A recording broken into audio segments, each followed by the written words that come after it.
देखिए, जैसा ही मैंने कल रात को आपको बताया था कि आज शेयर बाज़ार काफ़ी गिर सकता है और इसी तरह ये गिर रहा है। लेकिन इंटरेस्टिंग बात ये है, ये वीडियो मैं इसलिए अपलोड कर रहा हूँ कि माननीय सर्वोच्च अदालत ने एसबीआई को आज एक बहुत ही बड़ी फटकार लगा दी है। हालांकि एसबीआई ने 30 जून 2024 तक का समय मांगा था इलेक्ट्रोल बॉन्ड की डिटेल्स जारी करने के लिए, लेकिन कोर्ट ने इसे कल ही मतलब 12 मार्च को ही पेश करने का आदेश दिया है। और इसकी जो कि इलेक्ट्रोल बॉन्ड है उसकी जानकारी इलेक्शन कमीशन की जो वेबसाइट है उस पर 15 मार्च तक साझा करने के लिए इलेक्शन कमीशन को भी कहा है। तो ये बहुत ही बड़ी फटकार है। आज सुप्रीम कोर्ट में सुनवाई हुई इलेक्ट्रोल बॉन्ड के डिटेल्स के बारे में। स्टेट बैंक ऑफ इंडिया के जो लॉयर थे मिस्टर हरीश साल्वी, जो कि देश के बहुत बड़े एडवोकेट माने जाते हैं, उसने बहुत सारी दलीलें की, लेकिन सुप्रीम कोर्ट अपने आदेश पे कायम रहा और ये आदेश दे दिया कि कल ही आपको ये डिटेल लानी है। माननीय सुप्रीम कोर्ट ने अपने आदेश में ये भी कहा है कि आप बता रहे हैं, एसबीआई बता रही है कि हमने सभी डिटेल एक एनवलप में बंद रखी है, और माननीय सुप्रीम कोर्ट बताती है कि उस एनवलप को खोलने में कितना वक्त लग सकता है। जैसे लास्ट जो माननीय सुप्रीम कोर्ट ने जो आदेश दिया था उसको 26 दिन हो गए, लेकिन आपने आज तक क्या किया, ऐसा पूछते हुए माननीय सुप्रीम कोर्ट ने, माननीय सर्वोच्च अदालत ने स्टेट बैंक ऑफ इंडिया को आदेश जारी किया कि आप कल ही हम जो मांग रहे हैं वो सभी डिटेल साझा करें, और ये डिटेल इलेक्शन कमीशन की वेबसाइट में 15 मार्च तक आ जानी चाहिए। और अगर आपने ऐसा नहीं किया तो आपको माननीय सर्वोच्च अदालत की अवहेलना करने के बारे में नोटिस जारी किया जाएगा, और इस नोटिस को भी आप कार्यवाही समझ लेना। मतलब आज माननीय सर्वोच्च अदालत के तेवर बहुत ही कठोर, गर्म थे, न्यायप्रिय थे, और हमको मानना पड़ेगा कि सुप्रीम कोर्ट जब तक देश में है तब तक इस देश की लोकशाही मजबूत है। हमें सर्वोच्च अदालत के सभी 5 जजों को भी सैल्यूट करना चाहिए कि स्टेट बैंक ऑफ इंडिया जैसी बैंक, जो कि रिजर्व बैंक के बाद की दूसरा नंबर की बैंक मानी जाती है, उसके सभी महानता को साइड में रखते हुए ऐसा आदेश दिया है कि पूरे देश के फाइनेंशियल सेक्टर में हड़कंप समझ गया है।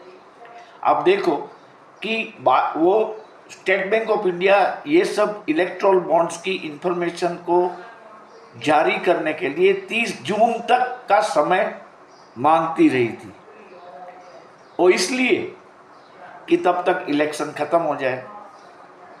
और जो पॉलिटिकल पार्टीज है, खास करके भारतीय जनता पार्टी, उसने जो भी खेला किया हो इसमें, वो सब बाद में बाहर आए, तब तक इलेक्शन ख़त्म हो गए होंगे और अपना काम निपट गया होगा।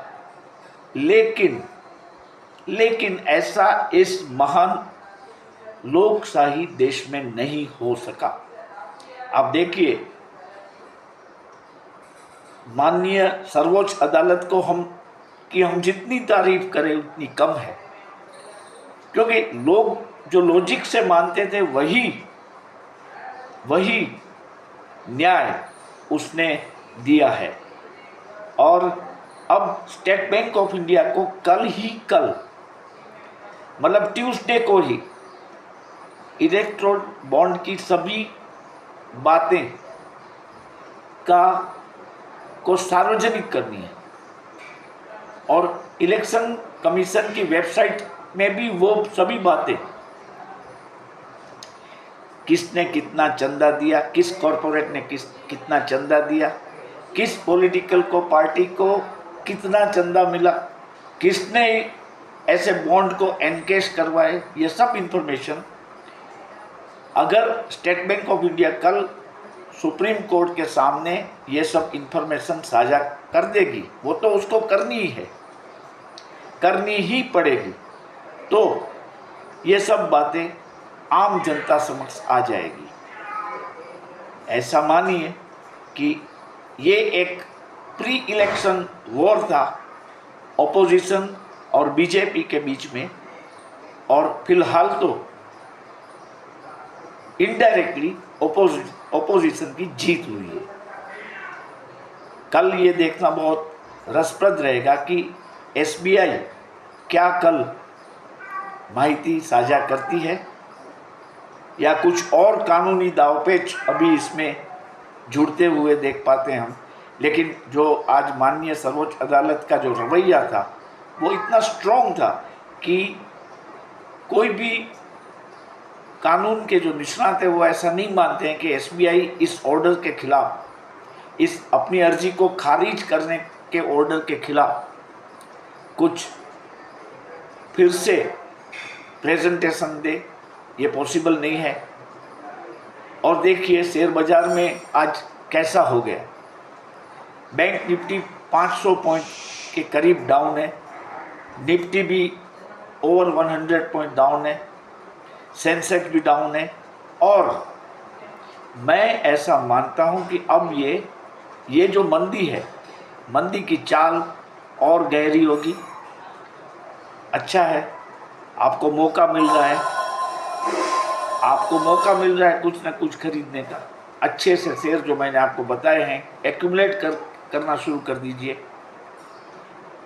और आप देखेंगे कि ये सब पॉलिटिकल इवेंट्स के न्यूज़ फ्लो जैसे जैसे नॉर्मलाइज होंगे वैसे वैसे भारतीय शेयर बाजार में फिर से तेजी का रुख अवश्य शुरू होगा। लेकिन फिलहाल इस बाजार जो कि फॉलिंग नाइफ की तरह गिरेगा, इनसे दूर रहे वही अच्छा रहेगा। और अगर इसमें कुछ भी करें तो यही करना है कि अच्छे शेयर जो है, जो टाइम प्रूवन शेयर है, वो आप एक्यूमुलेट करना शुरू कर दीजिए। अभी काफ़ी वक्त मिलेगा अप टू काउंटिंग डे और रिजल्ट तक। मैं तो मानता हूँ बाजार में अभी वोलेटिलिटी रहेगी, और जो हम ऐसा मानते थे कि बाजार एक तरफा तेजी दिखाएगी, ऐसा अभी नहीं होगा। तो आप सबको बहुत केयरफुल रहते अच्छे से स्टॉक उठाने हैं, एक्यूमुलेट करने हैं और न्यूज़ फ्लो पे नज़र बनाए रखनी है।